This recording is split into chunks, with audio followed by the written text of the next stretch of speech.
C'est une question synonyme de vive tension en Israël. Celle de dispenser ou non les juifs ultra-orthodoxes de service militaire.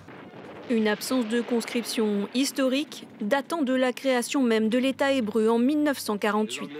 À l'époque, les hommes haredim, les craignants Dieu en hébreu, ne sont que quelques milliers et bénéficient de cet arrangement voulu par David Ben Gourion.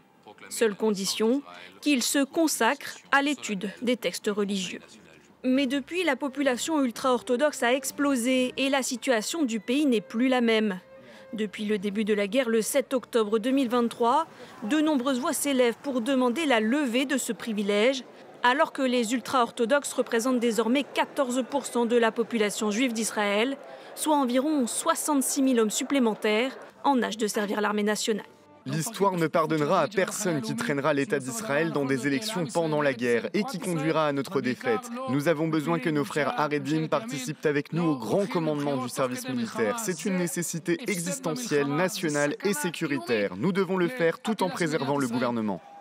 De leur côté, les ultra-orthodoxes manifestent violemment contre la fin de cette exemption et menacent de quitter la coalition gouvernementale, ce qui mettrait le Premier ministre Benyamin Netanyahou sur la sellette. Le gouvernement israélien veut nous recruter dans l'armée. Nous considérons que cela va à l'encontre de notre religion. C'est pourquoi nous préférons mourir que de rejoindre l'armée.